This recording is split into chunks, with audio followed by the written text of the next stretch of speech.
Hello बच्चों, कैसे हो आप सभी। तो आज हम अकबर बीरबल की कहानी में एक नई कहानी पढ़ेंगे जिसका शीर्षक है बीरबल की पैनी दृष्टि।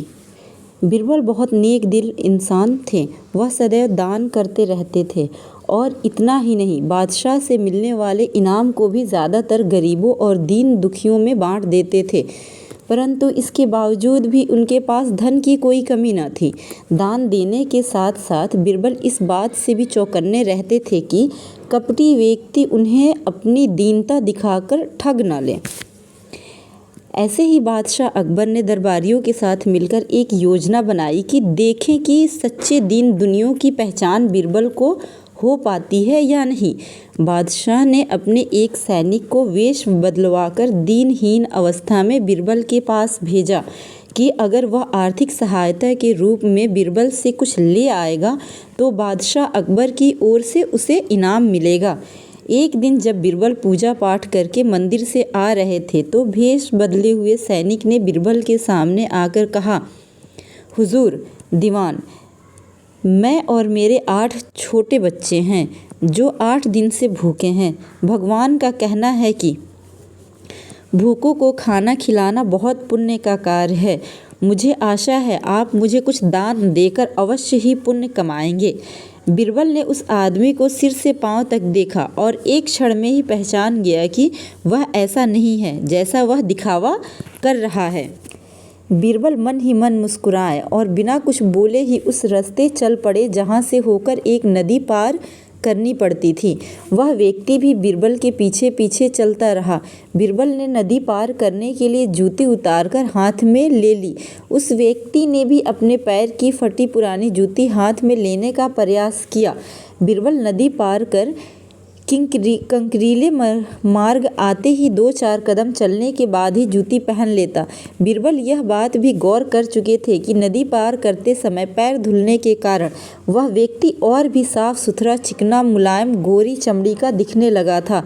इसलिए वह मुलायम पैरों को कंकरीले मार्ग पर नहीं चल सकता था।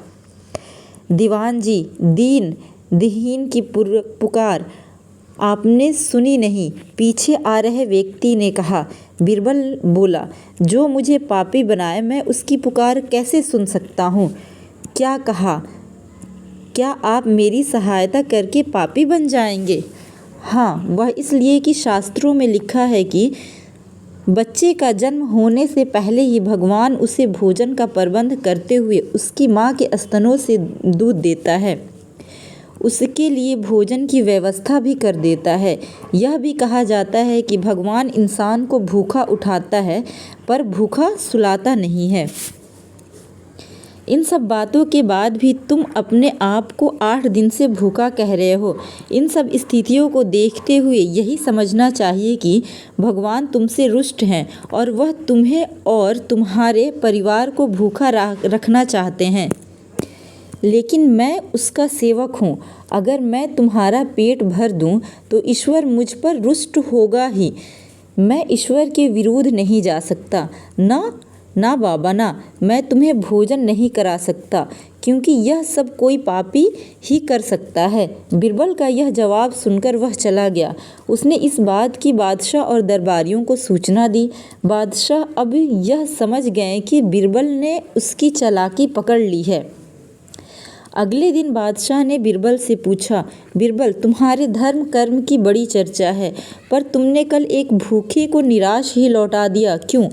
आलम पनाह, मैंने किसी भूखे को नहीं बल्कि एक ढोंगी को लौटा दिया था, और मैं यह बात भी जान गया हूँ कि वह ढोंगी आपके कहने पर मुझे बेवकूफ़ बनाने आया था। बादशाह अकबर ने कहा, बीरबल, तुमने कैसे जाना कि यह वाकई भूखा न होकर ढोंगी है? उसके पैर और पैर की चप्पल देखकर यह सच है कि उसने अच्छा भेष बनाया था, मगर उसके पैरों की चप्पल कीमती थी। बीरबल ने आगे कहा, माना कि चप्पल उसे भीख में मिल सकती थी, पर उसके कोमल मुलायम पैर तो भीख में नहीं मिले थे, इसलिए कंकड़ की गड़न सहन न कर सके। इतना कहकर बीरबल ने बताया कि किस प्रकार उसने उस मनुष्य की परीक्षा लेकर जान लिया कि उसे नंगे पैर चलने की भी आदत नहीं। वह दरिद्र नहीं बल्कि किसी अच्छे कुल का खाता कमाता पुरुष है। बादशाह बोले, क्यों न हो, वह मेरा खास सैनिक है। फिर बहुत प्रसन्न होकर बोले, सचमुच बीरबल, माँ दौलत तुमसे बहुत खुश हुए। तुम्हें धोखा देना आसान काम नहीं है। बादशाह के साथ साजिश में शामिल हुए सभी दरबारियों के चेहरे बुझ गए। बच्चों, ये कहानी आपको कैसी लगी आप मुझे कमेंट करके ज़रूर बताएं। वीडियो को लाइक करें, शेयर करें, चैनल को सब्सक्राइब करें। अपना ध्यान रखें। Bye bye.